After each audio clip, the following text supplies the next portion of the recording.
എടി ഹലോ, ഞാനും അനുവും കുടിക്കുന്നില്ല. അപ്പോൾ ഞങ്ങൾ വിചാരിച്ചു സ്പെഷ്യലായിട്ട് ബ്രെഡ് വെച്ച് എന്തെങ്കിലും ഒന്ന് ഉണ്ടാക്കിയാലോ എന്ന്.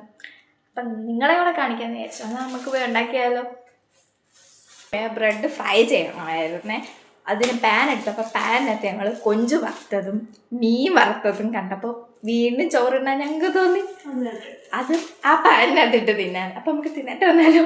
നമ്മുടെ ചട്ടി ഇതിൻ്റെ അകത്ത് ആ ചോറിനാൻ പോകുന്നു. അങ്ങനെ നമ്മുടെ പാനിനകത്തെല്ലാം ഇട്ടു.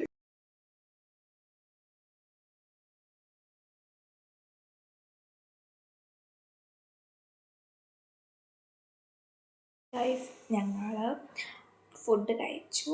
എന്നിട്ട് പാൻ എടുത്ത് വെച്ചിട്ടുണ്ട് അടുപ്പയിൽ. അപ്പം നമുക്ക് കണ്ടാലോ. പാൻ ചൂടായതിന് ശേഷം ബട്ടർ തേച്ചിട്ട് അതിലേക്ക് ഞാൻ ബ്രെഡ് വെച്ചു.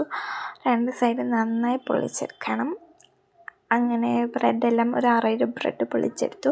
എന്നിട്ട് അതിനെ സ്ക്വയർ ഷേപ്പിൽ കട്ട് ചെയ്തെടുക്കണം. പിന്നെ നിങ്ങൾക്ക് 1 or 2 എഗ്ഗ് എടുക്കാം നിങ്ങളുടെ ആവശ്യത്തിന്.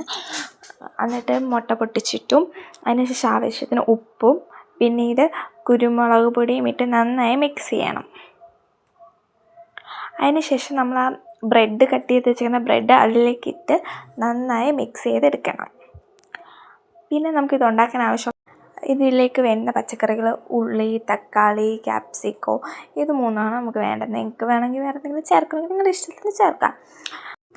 ഉള്ളിയും തക്കാളിയും ഇട്ട് നല്ലതുപോലെ വഴറ്റിയെടുക്കണം. ആവശ്യത്തിന് ഉപ്പും കൂടി ഇട്ട് കൊടുക്കാം. അത് നന്നായി വാടിയതിന് ശേഷം അതിലേക്ക് തക്കാളി ഇട്ട് അതും നന്നായി ഒന്ന് വാടിയതിന് ശേഷം അതിലേക്ക് ആവശ്യമുള്ള പൊടികൾ നമുക്ക് ചേർത്ത് കൊടുക്കാം. മുളക് പൊടിയും പിന്നെ മഞ്ഞൾപ്പൊടി, പിന്നെ ഉപ്പ് വേണമെങ്കിൽ നിങ്ങൾ രണ്ടാമത് നോക്കിയിട്ട് ആവശ്യത്തിന് ഇട്ട് കൊടുക്കുന്നതാണ്. പിന്നെ കുരുമുളക് പൊടി ആവശ്യത്തിന് എല്ലാം ഇട്ട് കൊടുത്ത് നമ്മൾ എടുക്കുന്ന ക്വാണ്ടിറ്റി ബ്രെഡ് എടുക്കുന്ന ക്വാണ്ടിറ്റി അനുസരിച്ചാണ് പൊടികളെല്ലാം ചേർത്ത് കൊടുക്കേണ്ടത്. എന്നിട്ട് അത് നന്നായി പൊടിയുടെ പച്ചമണമൊക്കെ മാറി നന്നായി ഇതായി കഴിയുമ്പോൾ അത് ബ്രെഡ് അതിലേക്കിട്ട് നമുക്ക് മിക്സ് ചെയ്ത് എടുക്കുന്നതാണ്. ഇതാണ് ഫൈനൽ ലുക്ക് നമ്മുടെ. അതിനുശേഷം ഞാനും അനുവും കൂടി ടേസ്റ്റ് ചെയ്ത് നോക്കാൻ പോവുകയാണ്. ഇത് ഞങ്ങൾക്ക് രണ്ടുപേർക്കും ഇഷ്ടപ്പെട്ടു. 5-10 മിനിറ്റിനുള്ളിൽ നമുക്ക് സിമ്പിളായിട്ട് ഉണ്ടാക്കാൻ പറ്റുന്ന ഒരു ഐറ്റമാണിത്. വീഡിയോ ഇഷ്ടപ്പെടുമെങ്കിൽ ലൈക്ക് ചെയ്യുക, ഷെയർ ചെയ്യുക, സബ്സ്ക്രൈബ് ചെയ്യുക. ബൈ.